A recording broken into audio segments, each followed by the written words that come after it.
Hello प्यारे बच्चों, स्वागत है आपका एक नई क्लास में। बच्चों आज की क्लास में क्लास 10th मैथमेटिक्स के अंतर्गत जो आपका चैप्टर नंबर 3 है, दो चर वाले रैखिक समीकरण युग्म, उसके अंतर्गत आज हम प्रश्नावली 3.3 को सॉल्व करने वाले हैं। ठीक है। और बच्चों ये प्रश्नावली 3.3 का पार्ट 2 वीडियो है, जिसमें हम क्या करेंगे, क्वेश्चन नंबर सेकेंड को सॉल्व करेंगे। ठीक है।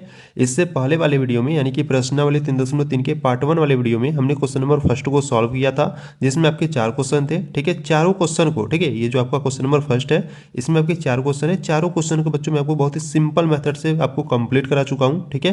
तो अगर आप प्रश्नावली 3.3 के पार्ट 1 वाले वीडियो को देखना चाहते हो तो बच्चों आपको प्लेलिस्ट को चेकआउट कर लेना है, वहां पर आपको सभी वीडियोज मिल जाएंगे। ठीक है। और बच्चों इससे पहले जो आपका प्रश्नावली 3.1 और प्रश्नावली 3.2 है ना, वो भी आपको प्लेलिस्ट में मिल जाएगी। ठीक है। तो एक बार जरूर प्लेलिस्ट को चेकआउट कर लेना। ठीक है।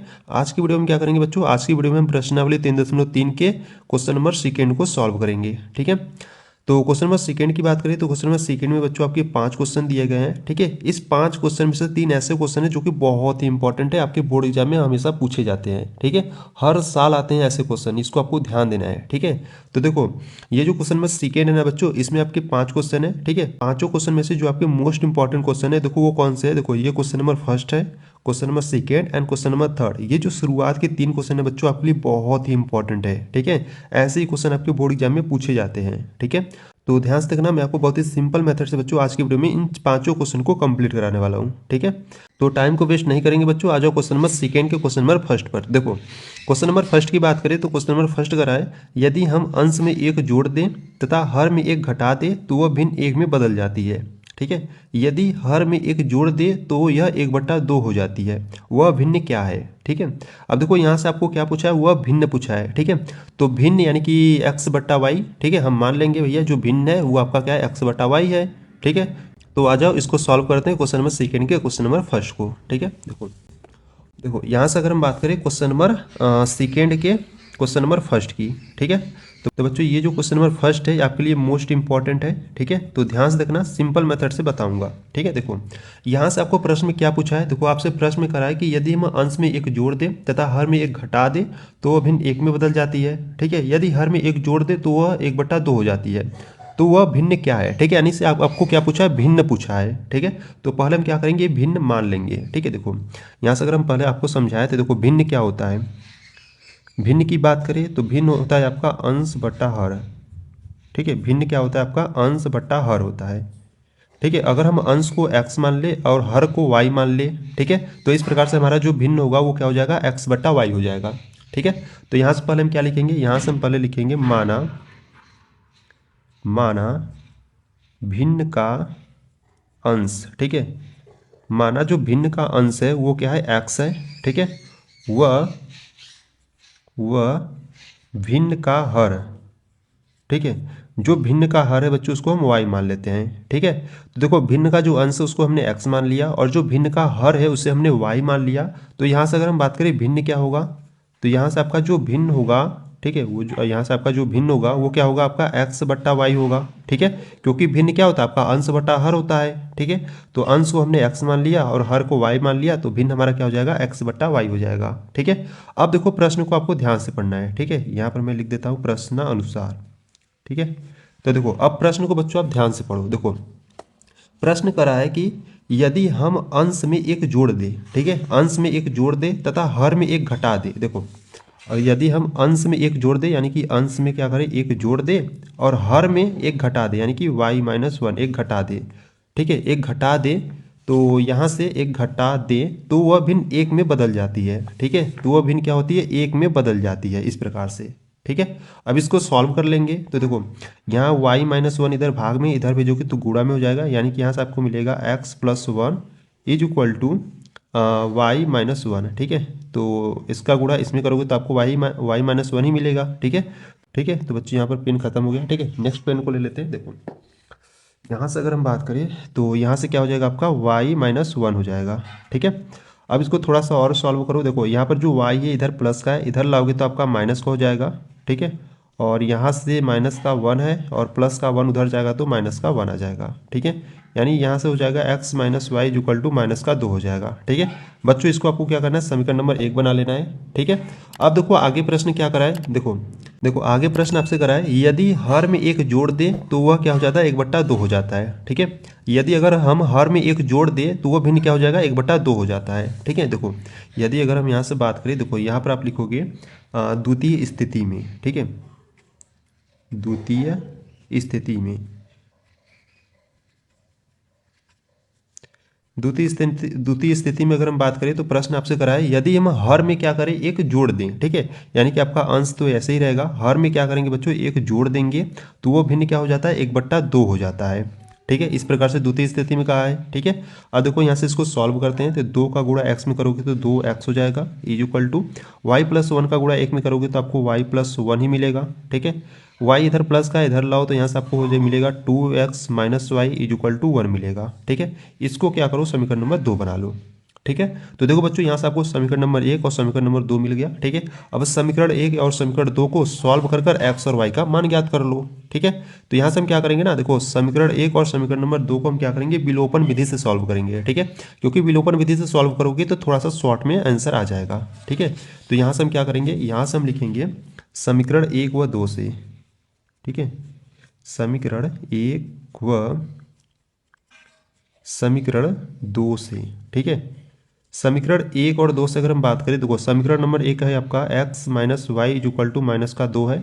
समीकरण नंबर 2 है आपका 2x minus Y is equal to plus का 1 है। ठीक है, यहाँ पर हम क्या करेंगे, हम इसको विलोपन विधि से सॉल्व करेंगे। ठीक है, तो देखो यहाँ पर x है, यहाँ पर 2x है। ठीक है, यानी कि ये तो आपका सेम नहीं है। यहाँ पर देखो y है, यहाँ पर भी y है। ठीक है, यानी कि ये y वाला टर्म हमारा क्या है, सेम है। ठीक है, तो y वाले को हम क्या करेंगे, कैंसिल आउट करेंगे। ठीक है, पर देखो दोनों माइनस का है। ठीक है, तो दोनों माइनस का तो यहाँ पर हम क्या करेंगे, चिन्ह परिवर्तन करेंगे। देखो यहाँ प्लस है तो यहाँ पर माइनस करेंगे, यहाँ माइनस है तो यहाँ पर प्लस करेंगे, यहाँ प्लस है तो यहाँ पर माइनस करेंगे। ठीक है, अब चिन्ह परिवर्तन क्यों होता है, तो यहाँ पर हम लिख देंगे घटाने पर। ठीक है, चिन्ह परिवर्तन करोगे तो यहाँ पर आपको लिख देना है बच्चों घटाने पर। ठीक है, तो देखो ये प्लस माइनस का वाई, ये प्लस का वाई, ये कैंसिल आउट हो जाएगा। यहाँ से आपका क्या बचेगा, माइनस का 2x में से प्लस का एक x घटाओगे तो माइनस का x बचेगा, इज इक्वल टू ये माइनस का 1, ये माइनस का 2, माइनस का 3 हो जाएगा। ठीक है, ये माइनस माइनस कैंसिल आउट कर दो तो यहाँ से जो x का मान है बच्चों को कितना मिल गया, x का जो मान है वो प्लस का 3 मिल गया। ठीक है, अब इस x के मान को हम क्या करेंगे, समीकरण नंबर 1 या 2 में रखकर हम y का मान याद कर लेंगे। ठीक है, तो यहाँ से हम क्या लिखेंगे, यहाँ से हम लिखेंगे x का मान समीकरण 1 में रखने पर। ठीक है, देखो जिसमें आपको सिंपल पड़े उसमें आप रख सकते हो। ठीक है, तो यहाँ से हम क्या करेंगे, ये जो x का मान है इसको हम क्या करेंगे, समीकरण नंबर 1 में रखेंगे।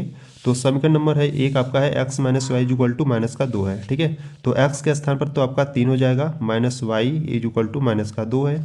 ठीक है, तो 3 इधर प्लस का उधर भेजोगे तो माइनस का हो जाएगा, यानी कि माइनस का Y is equal to minus का 2, 3 उधर जाएगा तो माइनस का 3 हो जाएगा, तो minus Y is equal to -2 -3 को जोड़ोगे तो माइनस का 5 हो जाएगा। ठीक है, माइनस माइनस कैंसिल आउट कर दो तो यहाँ से जो y का मान है वो कितना आ गया, 5 आ गया। ठीक है, y का मान 5 आ गया और यहाँ पर जो x का मान है वो 3 आ गया। ठीक है, और यहाँ से अगर हम भिन्न की बात करें तो जो भिन्न था बच्चों वो हमारा क्या था, जो भिन्न था, भिन्न यानी कि अंश बटा हर होता है। ठीक है, तो अंश को हमने बच्चों यहाँ पर x माना था और हर को y माना था। तो x का जो मान है यहाँ पर प्लस का 3 है और जो y का मान है वो क्या है, प्लस का 5 है। ठीक है, तो भिन्न हमारा क्या हो जाएगा, आपका 3/5 हो जाएगा। ठीक है, तो यहाँ से आपको नीचे बता देना है, अतः जो भिन्न है, ठीक है, अतः जो भिन्न है यानी कि x बटा वाई वो कितना हो जाएगा, आपका 3/5 है। ठीक है, इस प्रकार से ये आंसर हो जाएगा। ठीक है, तो इस प्रकार से बच्चों आपको इस क्वेश्चन को सॉल्व करना था। और ये जो क्वेश्चन नंबर फर्स्ट था आपका, ये आपके लिए बहुत ही इंपॉर्टेंट है, ऐसे क्वेश्चन आपके बोर्ड एग्जाम में पूछे जाते हैं। ठीक है, तो इस प्रकार से आपका क्वेश्चन नंबर सेकेंड का जो फर्स्ट है आपका कंप्लीट हो गया। ठीक है, अगर बच्चों देखो इसमें आपको कुछ भी डाउट लग रहा है, ठीक है, तो आपको क्या करना है, वीडियो को एक बार बैक करना और एक बार फिर से देखना और अच्छे तरीके से समझ लेना। ठीक है, तो यहाँ पर आपका क्वेश्चन नंबर फर्स्ट कंप्लीट हुआ। आ जाओ क्वेश्चन नंबर सेकेंड पर। देखो क्वेश्चन नंबर सेकेंड की बात करें तो क्वेश्चन नंबर सेकेंड करा है, 5 वर्ष पूर्व नूरी की आयु सोनू की आयु की 3 गुनी थी। 10 वर्ष पश्चात नूरी की आयु सोनू की आयु की 2 गुनी हो जाएगी। नूरी और सोनू की आयु कितनी है। ठीक है, तो यहाँ से आपसे क्या पूछ रहा है, नूरी और सोनू की आयु पूछ रहा है। ठीक है, तो जो पूछेगा हम उसी को मान लेंगे। ठीक है, यहाँ पे देखो नूरी और सोनू की आयु पूछ रहा है तो यहाँ से हम मान लेंगे कि भैया नूरी की जो वर्तमान आयु है वो x वर्ष है और जो सोनू की वर्तमान आयु है वो y वर्ष है। ठीक है। मानने के बाद हम क्या करेंगे, प्रश्नानुसार इसको सॉल्व करेंगे। ठीक है, तो चलो आ जाओ सॉल्व करते हैं। देखो देखो यहाँ से अगर हम बात करें क्वेश्चन नंबर सेकेंड की, ठीक है, तो क्वेश्चन नंबर सेकेंड बच्चों आपके लिए मोस्ट इंपॉर्टेंट है। ठीक है, इसको आपको ध्यान देना है। क्वेश्चन नंबर सेकेंड भी आपके लिए इंपॉर्टेंट है। ठीक है, तो देखो बच्चों क्वेश्चन नंबर सेकेंड की बात करें तो क्वेश्चन नंबर सेकेंड में आपसे क्या पूछ रहा था। क्वेश्चन नंबर सेकेंड में आपसे पूछ रहा है नूरी और सोनू की आयु कितनी है। ठीक है, तो यहाँ से हम क्या करेंगे भैया, नूरी की जो वर्तमान आयु उसे हम एक्स वर्ष मान लेंगे और जो सोनू की वर्तमान आयु उसको हम वाई वर्ष मान लेंगे। ठीक है, तो यहाँ से हम लिखेंगे माना माना नूरी की वर्तमान आयु। ठीक है, माना नूरी की वर्तमान आयु, तो नूरी का जो वर्तमान आयु है उसको हम क्या करेंगे, एक्स वर्ष मान लेंगे।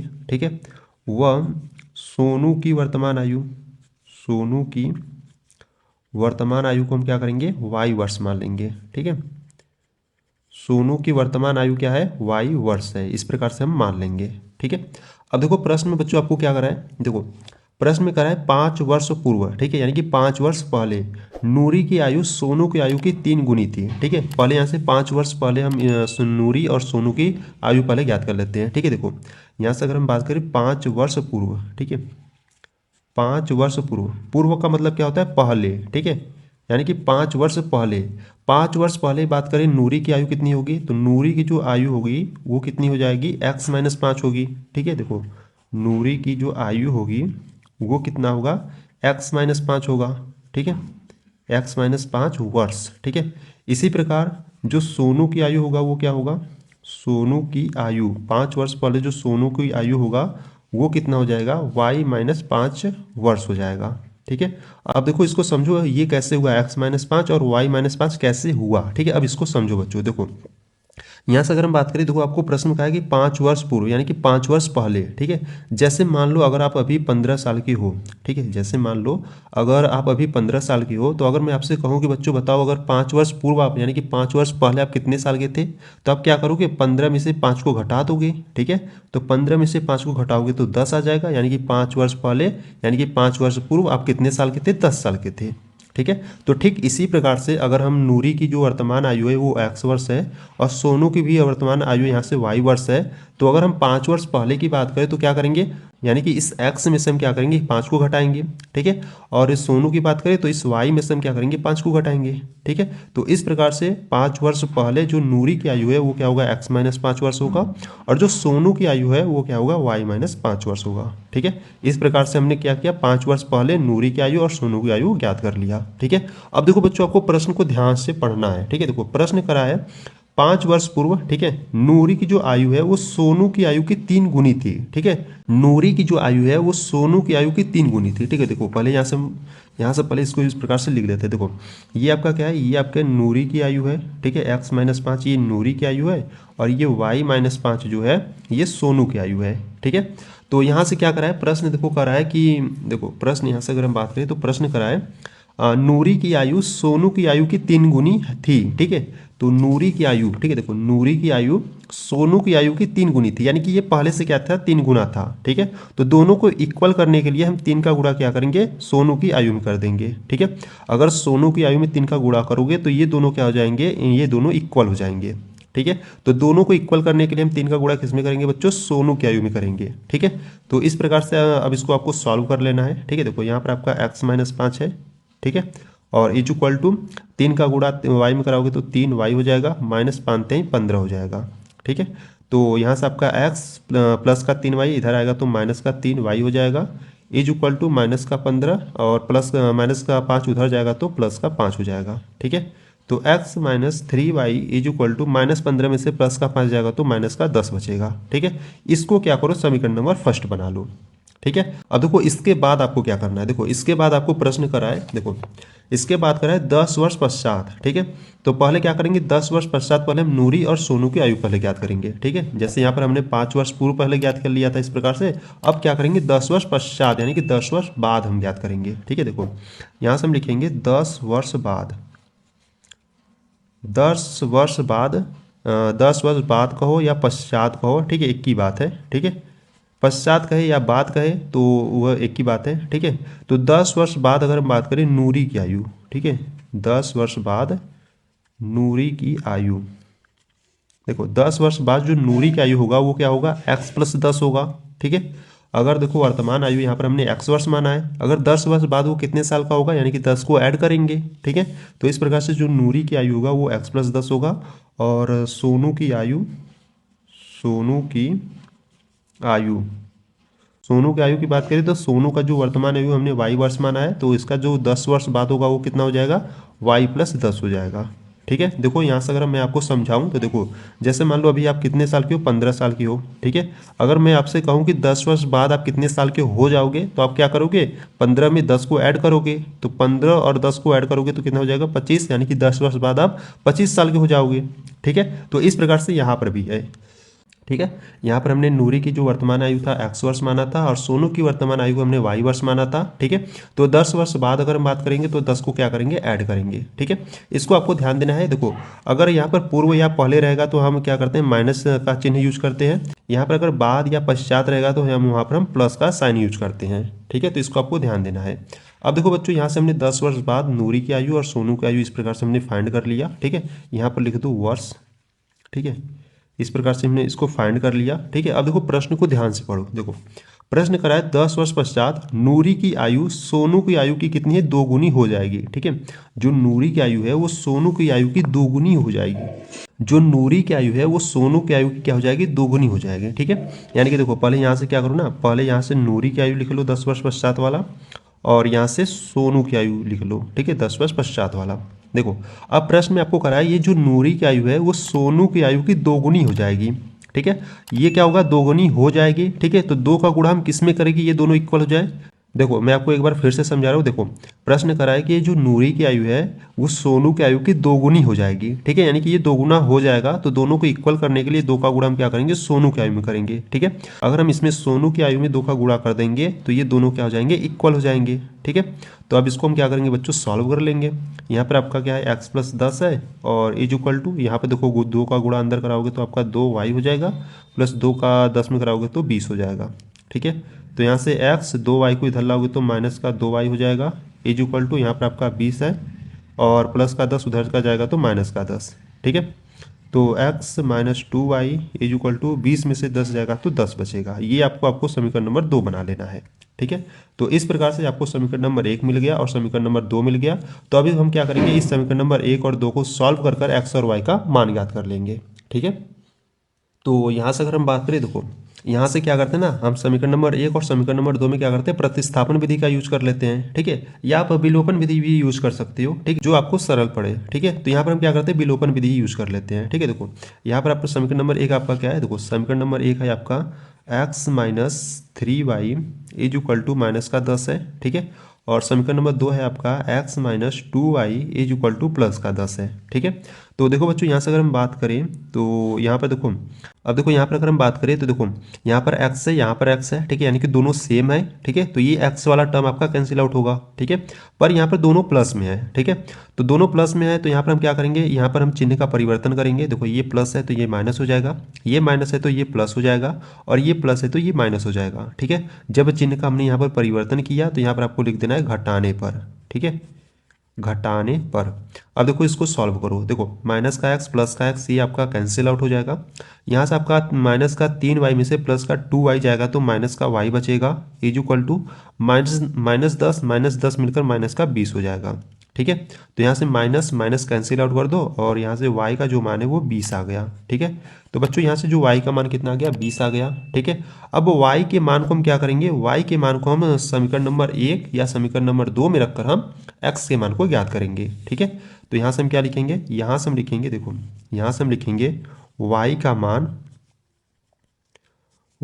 मान समीकरण 1 में रखने पर। ठीक है, तो y का मान क्या करेंगे, y का मान क्या करेंगे, समीकरण नंबर 1 में रखेंगे। ठीक है, आप समीकरण नंबर 2 में भी रखकर निकाल सकते हो। ठीक है, तो यहाँ से हम क्या करेंगे, समीकरण नंबर 1 में रख रहे हैं। देखो समीकरण नंबर 1 है आपका x minus 3y equal to minus का 10 है। ठीक है, क्या है आपका x माइनस 3y। ठीक है, 3y, y का मान क्या रखेंगे, 20 रखेंगे, और इज इक्वल टू माइनस का 10 है।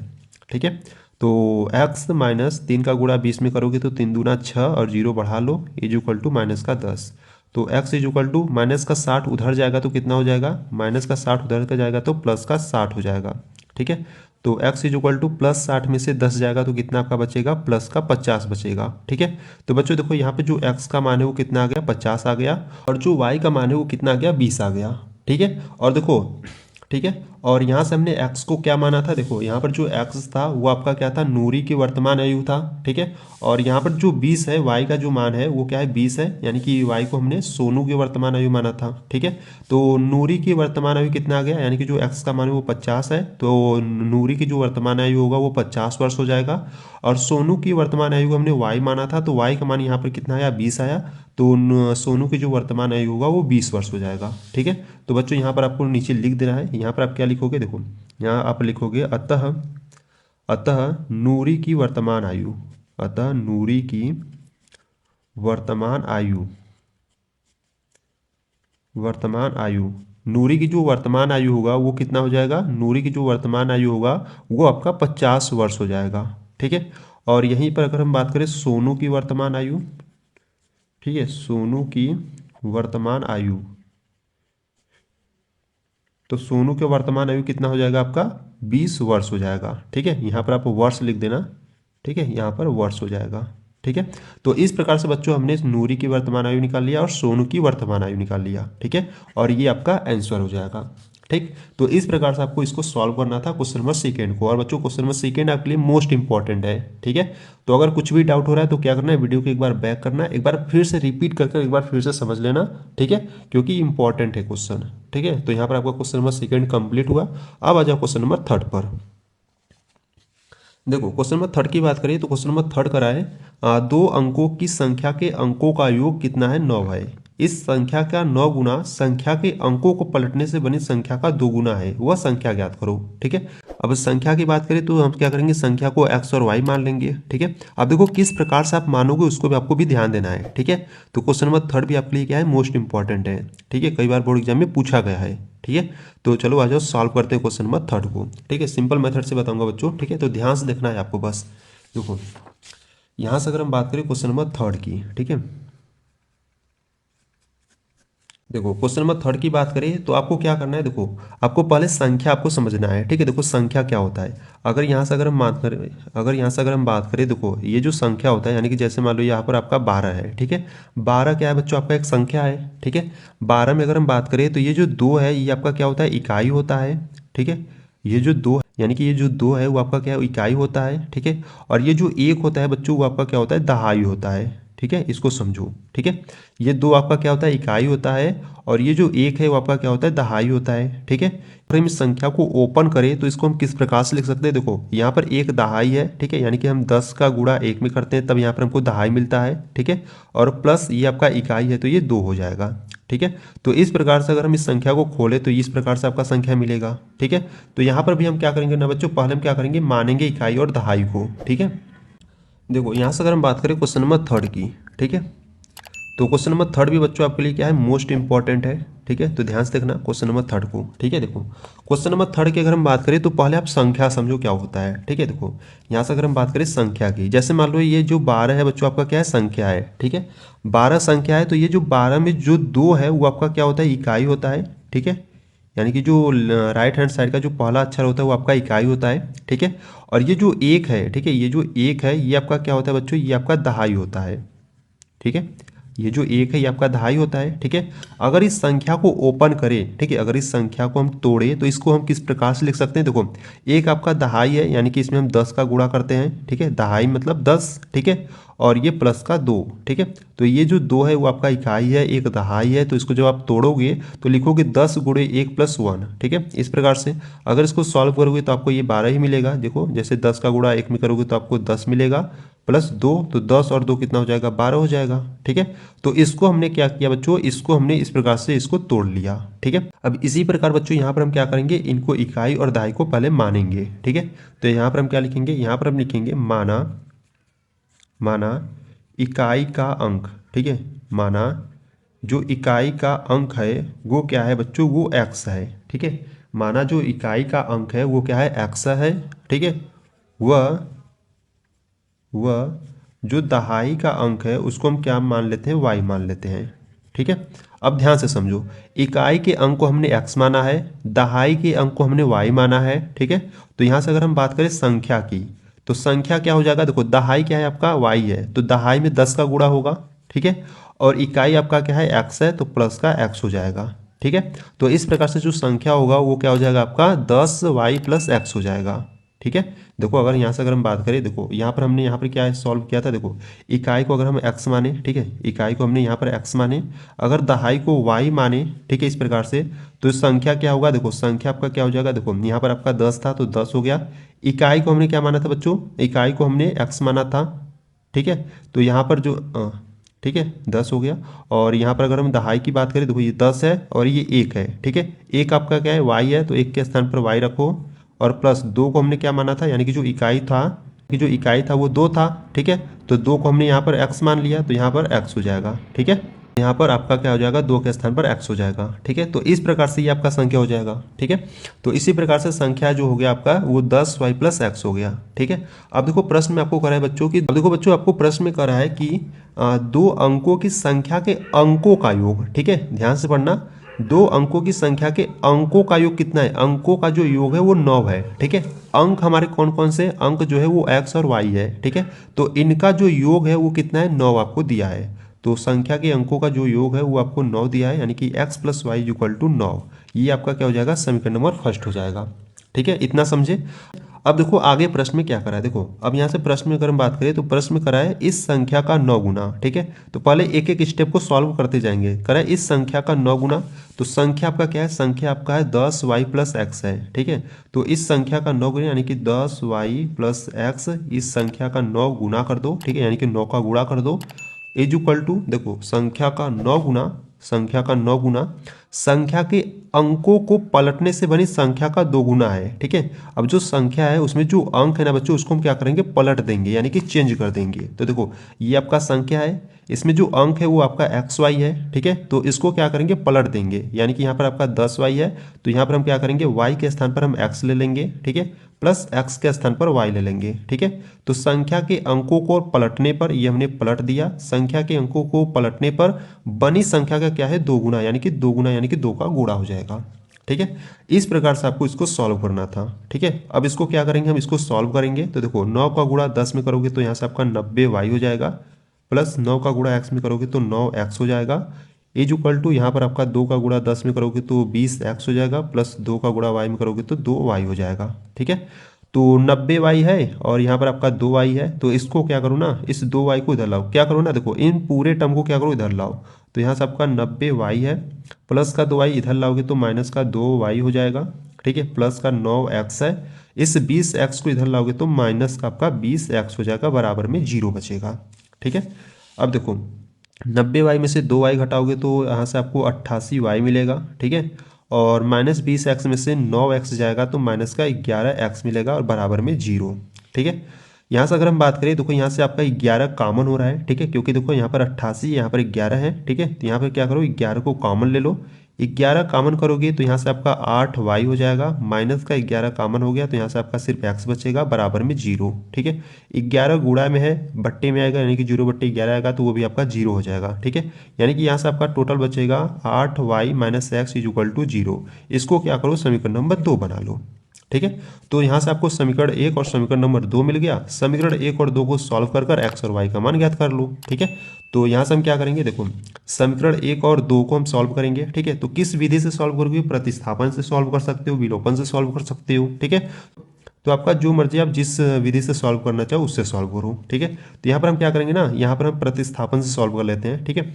देखो यहाँ पर अगर हम बात करें समीकरण नंबर 2 से, समीकरण 2 से अगर हम बात करें तो यहाँ पर हम क्या करते हैं ना, इस x का मान ज्ञात करते हैं। देखो x इज इक्वल टू, ये इस माइनस के x को अगर उधर भेजोगे तो इधर आपका क्या बचेगा, 8y बचेगा, ठीक है। इसको क्या करो, समीकरण नंबर 3 बना लो, ठीक है। अब इस समीकरण नंबर 3 का मान हम किस में रखेंगे, समीकरण नंबर 1 में रखेंगे। क्यों, क्योंकि ये जो समीकरण नंबर 3 है वो हमने समीकरण नंबर 2 से बनाया है, ठीक है। तो यहाँ पर हम क्या लिखेंगे, यहाँ पर हम लिखेंगे समीकरण 3 का मान, ठीक है, समीकरण 3 का मान समीकरण 1 में रखने पर,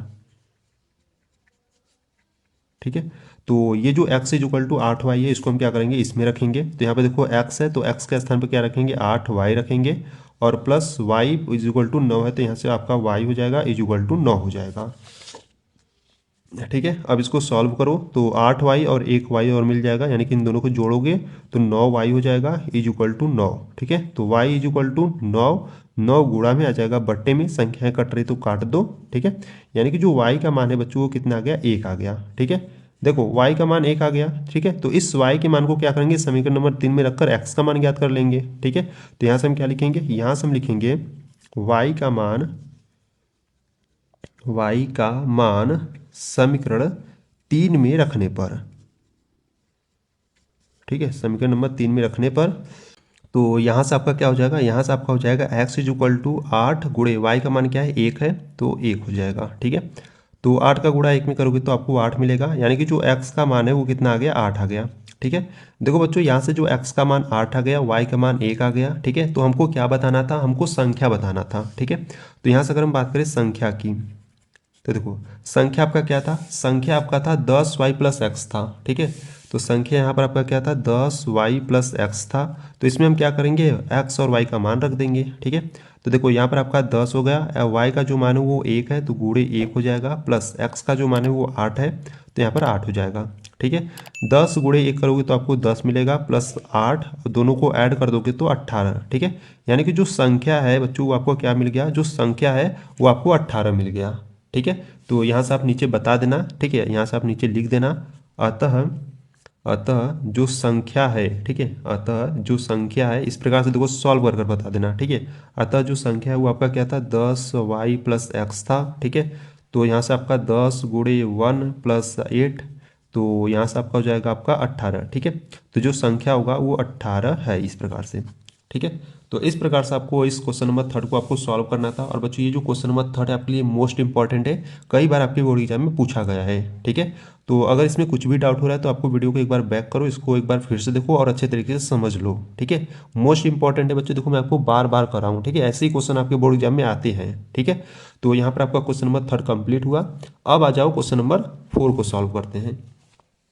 देखो क्वेश्चन नंबर 4 की बात करें तो क्वेश्चन नंबर 4 पर है, मीना 2000 रुपये निकालने के लिए एक बैंक गई। ठीक है, अब मीना कोई लड़की है, वो 2000 रुपये निकालने के लिए एक बैंक गई।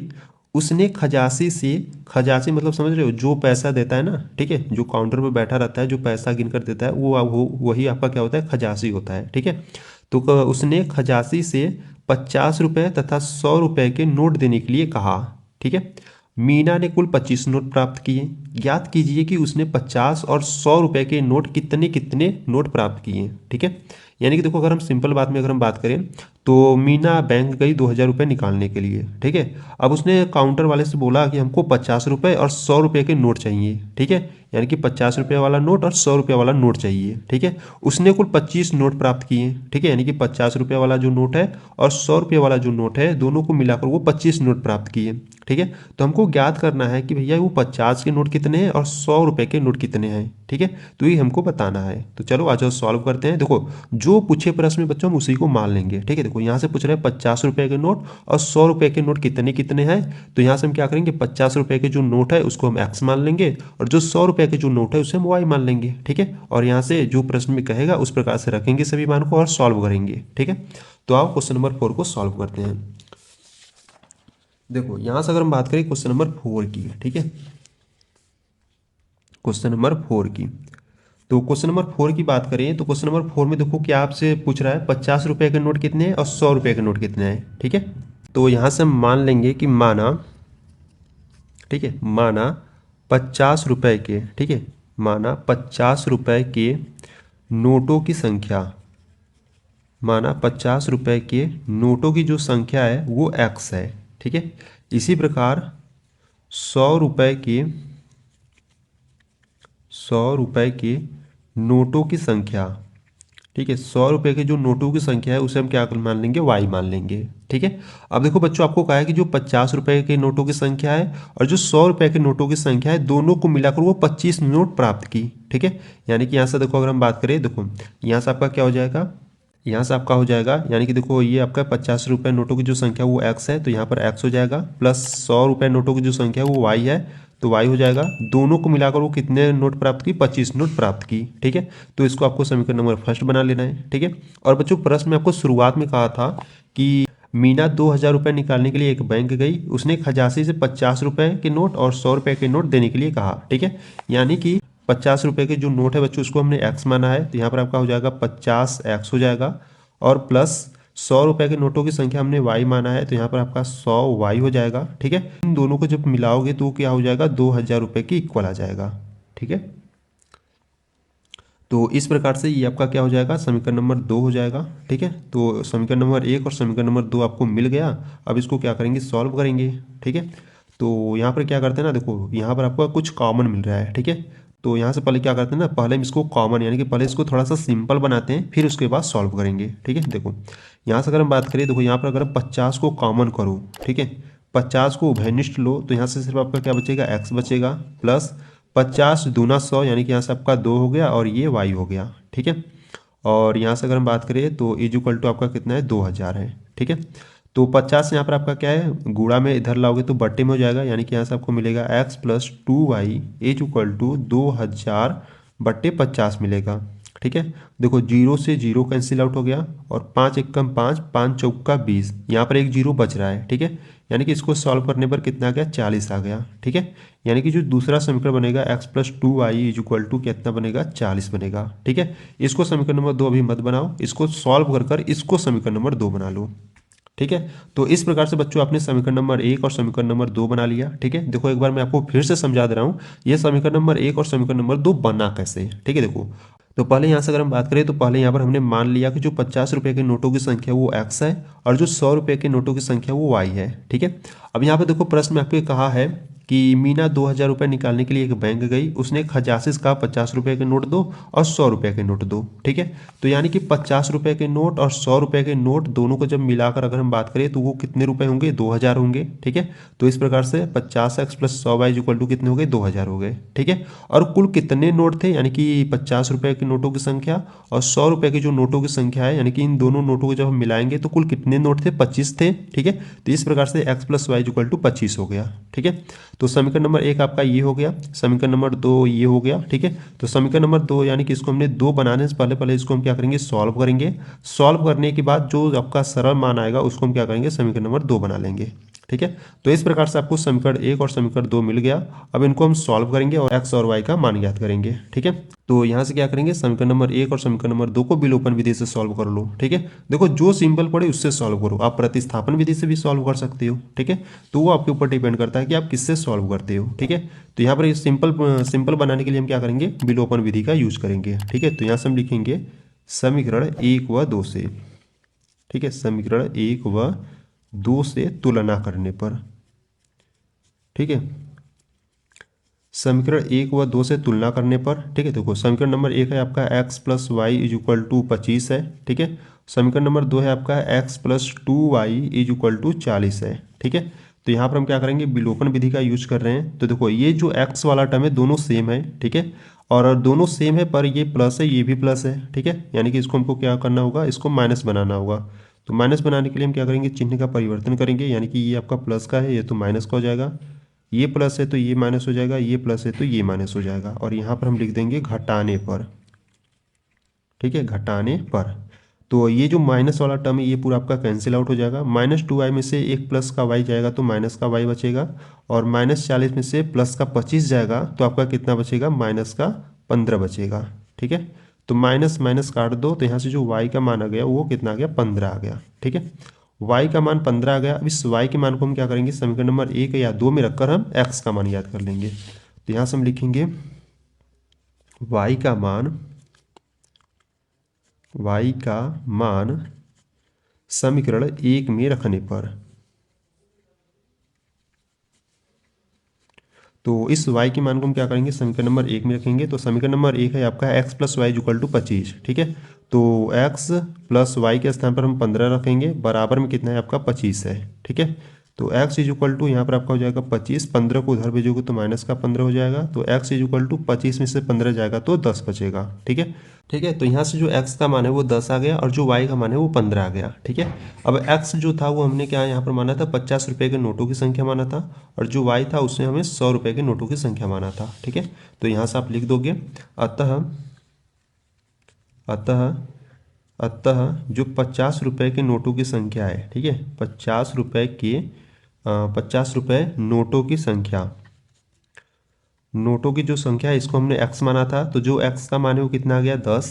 ठीक है, वही अगर हम बात करें 100 रुपये के, देखो 100 रुपये नोटों की संख्या, ठीक है, 100 रुपये के नोटों की जो संख्या है, यानी कि देखो 100 रुपये की जो नोटों की संख्या था उससे हमने क्या माना था, y माना था। ठीक है, तो यहाँ से y हो जाएगा और y का जो मान है बच्चों कितना है 15। ठीक है, तो 50 रुपये, देखो 50 रुपये के, ठीक है, और 100 रुपये के, तो 50 रुपये के नोटों की संख्या कितना है वो 10 है, और जो 100 रुपये के नोटों की संख्या वो 15 है। ठीक है, अब यहाँ से अगर हम बात करें तो यह तो आपका आंसर हो गया। ठीक है, अगर आपको चेकआउट करना है कि जो x और y का मान आया है, यानी कि जो हमारा आंसर आया है वो सही है कि नहीं, ठीक है, तो आंसर चेक करने के लिए हम क्या करेंगे, इस x और y को हम क्या करेंगे, समीकरण नंबर 1 में रख देंगे। ठीक है, देखो यहाँ पर आपका क्या है, x plus Y equal to 25 है। ठीक है, यानी कि यहाँ पर x का मान कितना है आपका 10 है, प्लस y का जो मान है वो कितना है 15 है। जब दोनों को ऐड करोगे तो कितना आ जाएगा 25 आएगा, जो कि इसके इक्वल है। ठीक है, तो इस प्रकार से आप चेकआउट भी कर सकते हो।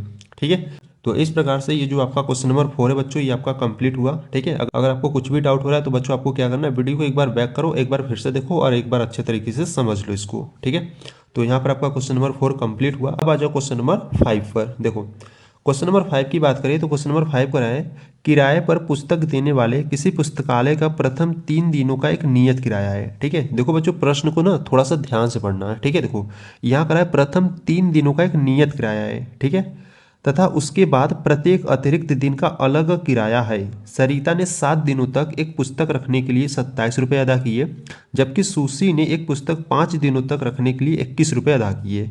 तो नियत किराया तथा प्रत्येक अतिरिक्त दिन का किराया ज्ञात करो। ठीक है, देखो नियत किराया जो है वो 3 दिनों का एक नियत किराया है। ठीक है, और यहाँ से हमको प्रत्येक अतिरिक्त दिन का किराया भी ज्ञात करना है। प्रत्येक अतिरिक्त यानी कि प्रतिदिन का किराया, यानी कि जो फाइन लगता है ना, जैसे अगर हम किसी पुस्तकालय यानी कि लाइब्रेरी से अगर हम बुक लेते हैं, कुछ दिन एक्स्ट्रा घर पर रख लेते हैं तो उसका कुछ फाइन लगता है। ठीक है, तो उस फाइन को ज्ञात करना है, यानी कि अतिरिक्त दिन का किराया ज्ञात करना है। ठीक है, तो चलो आ जाओ सॉल्व करते हैं क्वेश्चन नंबर 5 को। ठीक है, और बच्चों देखो क्वेश्चन नंबर 5 भी आपके लिए इंपॉर्टेंट हो सकता है। ठीक है, तो यहाँ पर अगर हम बात करें क्वेश्चन नंबर 5 की, ठीक है, क्वेश्चन नंबर सेकेंड का क्वेश्चन नंबर 5 है। ठीक है, क्वेश्चन नंबर 5 भी आपके लिए इंपॉर्टेंट हो सकता है। ठीक है, तो इसलिए ध्यान से देखना। देखो यहाँ से जो पूछेगा प्रश्न में उसी को पहले हम क्या करेंगे, मानेंगे। ठीक है, तो यहाँ से आपको प्रश्न में कहा है कि नियत किराया और प्रत्येक अतिरिक्त दिन का किराया ज्ञात करो। ठीक है, तो यहाँ पर हम क्या लिखेंगे, यहाँ पर हम मानेंगे कि माना जो नियत किराया है, ठीक है, माना नियत किराया, ठीक है, नियत जो किराया है उसको क्या मान लेते हैं, वो x रुपये मान लेते हैं। ठीक है, जो नियत किराया बच्चों ये आपको ध्यान देना है कि 3 दिनों का नियत किराया है। ठीक है, प्रश्न में आपको शुरू में कहा है। ठीक है, जो नियत किराया है उसको हम x रुपये मान लिए। ठीक है, और यहाँ से जो प्रत्येक अतिरिक्त दिन का किराया है उससे हम क्या मानेंगे, y रुपये मान लेंगे। ठीक है, तो यहाँ से आप लिखोगे प्रत्येक अतिरिक्त दिन का किराया, अतिरिक्त दिन का किराया,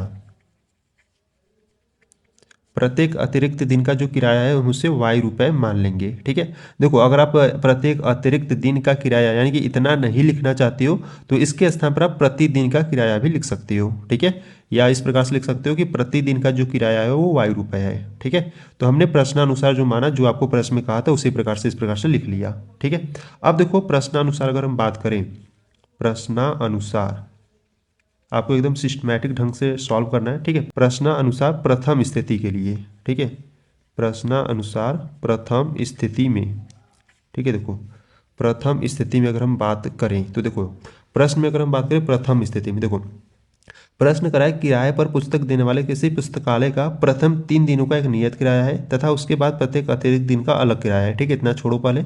यहाँ से देखो, प्रथम स्थिति में सरिता ने 7 दिनों तक एक पुस्तक रखने के लिए 27 रुपये अदा किए। ठीक है, सरिता नाम की लड़की है, वो 7 दिनों तक एक पुस्तक रखी। ठीक है, देखो यहाँ से अगर हम बात करें, सरिता नाम की कोई लड़की है, वो 7 दिनों तक एक पुस्तक रखी। ठीक है, अब 7 दिनों तक एक पुस्तक रखी। ठीक है, तो अगर हम बात करें तो सरिता को कितना फाइन देना पड़ेगा। देखो, उसने एक पुस्तक 7 दिनों तक रखी। ठीक है, और जो प्रथम 3 दिनों का किराया था वो नियत था। ठीक है, तो नियत किराया तो हमने एक्स माना है। ठीक है, पर जो नियत किराया था वो 3 दिनों का था। ठीक है, यानी कि उसका जो लिमिट था वो सिर्फ 3 दिन का था। ठीक है, तो यहाँ पर हम क्या करेंगे, 7 में से 3 को घटाएंगे, तो 7 में से 3 को घटाओगे तो 4 आएगा, यानी कि वो 4 दिन का वो फाइन देगी, यानी कि अतिरिक्त किराया देगी। ठीक है, देखो मैं आपको एक बार फिर से समझा रहा हूँ। देखो, सरिता ने क्या किया, 7 दिनों तक एक पुस्तक रखी। ठीक है, और लाइब्रेरी वाले ने कहा है कि जो भैया वो जो पुस्तक है उसका जो लिमिट है वो सिर्फ आप 3 दिन तक रख सकते हो। ठीक है, उसका जो लिमिट है वो क्या कर सकते हो, आप 3 दिन तक घर पर रख सकते हो। ठीक है, पर सरिता ने क्या किया, 7 दिनों तक रख लिया। ठीक है, तो अगर हम 7 में से 3 को घटाएंगे तो 4 आएगा, यानी कि उसको 4 दिन का फाइन यानी कि अतिरिक्त किराया देना पड़ेगा। ठीक है, तो इस प्रकार से यहाँ पर आपका कितना आ गया, अतिरिक्त किराया कितना आ गया, 4, यानी कि 4 दिन का उसको फाइन देना पड़ेगा। ठीक है, तो देखो किस प्रकार से हम समीकरण बनाएंगे। देखो, जो नियत किराया है बच्चों वो आपका एक्स है। ठीक है, तो नियत किराया तो आपका चेंज होगा नहीं, ये आपका सिर्फ क्या रहेगा, एक्स रहेगा। प्लस वाई हमने किसको माना, अतिरिक्त दिन का किराया। ठीक है, तो अतिरिक्त दिन का किराया यानी कि कितने दिन का फाइन देगी, 4 दिन का फाइन देगी। तो यहाँ से आपका क्या हो जाएगा, 4y हो जाएगा। ठीक है, कुल कितने रुपए दी, तो कुल आपके 27 रुपए दी। ठीक है, तो इस प्रकार से इसको आपको समीकरण नंबर फर्स्ट बना लेना है। ठीक है, अगर इतना समझ लिए तो इसके बाद जो हम करेंगे वो भी आपको बहुत ही अच्छे तरीके से समझ में आ जाएगा। ठीक है, तो अगर इसमें आपको कुछ भी डाउट हो रहा है तो बच्चों अभी से क्या करो ना, वीडियो को थोड़ा सा बैक करो, एक बार फिर से देखो और अच्छे तरीके से समझ लो। ठीक है, इसमें देखो बहादुरी क्या है, इसमें आपको समीकरण बनाना ही बहादुरी है। अगर आप समीकरण बना लोगे तो आप एक्स और वाई का मान ज्ञात कर लोगे। ठीक है, तो प्रथम स्थिति में इस प्रकार से हमने इसका समीकरण नंबर 1 बना लिया। ठीक है, अब आ जाओ द्वितीय स्थिति में। देखो, द्वितीय स्थिति में, ठीक है, द्वितीय स्थिति में अगर हम बात करें, ठीक है, में है। ठीक है, द्वितीय स्थिति में अगर हम बात करें तो देखो प्रश्न क्या करा है। देखो, करा है जबकि सुशी ने एक पुस्तक 5 दिनों तक रखने के लिए 21 रुपये अदा किए। ठीक है, अब कोई सुशी नाम की लड़की है। ठीक है, अब सुशी नाम की लड़की है, वो सुशी जो है वो 5 दिनों तक पुस्तक रखी। ठीक है, तो 5 दिनों तक रखी, तो 5 दिन में से हम क्या करेंगे, पहले ये जो नियत किराया था आपका यानी कि 3, इसको घटा देंगे। ठीक है, तो 5 में से 3 जाएगा तो 2 बचेगा, यानी कि सुशी को क्या करना पड़ेगा, 2 दिन का फाइन देना पड़ेगा। ठीक है, तो यहाँ से देखो अगर हम बात करें तो जो नियत किराया है वो आपका एक्स ही रहेगा। ठीक है, प्लस यहाँ से अगर हम बात करें जो 2 है यानी कि 2 दिन का फाइन देगी। ठीक है, यानी कि प्रत्येक अतिरिक्त दिन का यानी कि जो फाइन है उसको हमने वाई माना है, तो यहाँ से जो फाइन देगी वो 2 दिन का देगी। तो यहाँ से क्या हो जाएगा, 2y हो जाएगा, बराबर कुल कितने रुपए दिए, तो कुल 21 रुपए दिए। ठीक है, तो इसको क्या करोगे, समीकरण नंबर 2 बना लोगे। ठीक है, तो इस प्रकार से बच्चों आपको समीकरण नंबर 1 और समीकरण नंबर 2 मिल गया। ठीक है, अब इसको हम सॉल्व करेंगे और एक्स और वाई का मान ज्ञात करेंगे। ठीक है, तो यहाँ से हम क्या लिखेंगे, यहाँ पे देखो हम क्या करेंगे ना, विलोपन विधि का यूज करेंगे। ठीक है, क्योंकि सिंपल पड़ेगा। तो यहाँ से हम लिखेंगे समीकरण 1 व 2 की तुलना करने पर, समीकरण 1 व 2 की तुलना करने पर। ठीक है, तो समीकरण नंबर 1 आपका है x plus 4y is equal to 27 है, और समीकरण नंबर 2 है x plus 2y is equal to 21 है। ठीक है, तो अब इसको हम विलोपन विधि से सॉल्व करेंगे। तो देखो ये जो x वाला टर्म है दोनों क्या है, सेम है। ठीक है, तो दोनों तो सेम है पर यहाँ पर दोनों क्या है, प्लस में है। ठीक है, तो इसको कैंसिल आउट करने के लिए हम क्या करेंगे, चिन्ह का परिवर्तन करेंगे। तो यहाँ से ये प्लस है तो ये माइनस हो जाएगा, ये प्लस है तो ये भी माइनस, और ये प्लस है तो ये भी माइनस। ठीक है, जब चिन्ह का परिवर्तन करेंगे तो यहाँ से आपको लिख देना है घटाने पर। ठीक है, घटाने पर। अब देखो इसको सॉल्व करो, देखो ये प्लस का एक्स, ये माइनस का एक्स, ये कैंसिल आउट हो जाएगा। ठीक है, तो 4y में से 2y जाएगा तो आपका 2y बचेगा, इज इक्वल टू यहाँ पर देखो 27 में से 21 जाएगा तो आपका 6 बचेगा। ठीक है, तो यहाँ से जो y इज इक्वल टू यहाँ पर 6 हो गया, 2 गुणा में आ जाएगा बट्टे में, तो 2 एकम 2, 2 तिहाई 6, यानी कि जो y का मान है बच्चों को कितना आ गया, y का मान 3 आ गया। ठीक है, अब इस y के मान को क्या करेंगे, समीकरण नंबर 1 या 2 में रखकर x का मान ज्ञात करेंगे। ठीक है, तो यहाँ से देखो, यहाँ से आप लिखोगे y का मान समीकरण किस में रखना चाहोगे, देखो समीकरण नंबर 1 में रख दो। ठीक है, समीकरण नंबर 1 में रखने पर। तो देखो y का मान हम क्या करेंगे, समीकरण नंबर 1 में रखेंगे। तो समीकरण नंबर 1 है आपका x plus 4 into y, y का मान क्या है 3 है तो 3 रखोगे, बराबर में आपका 27 है।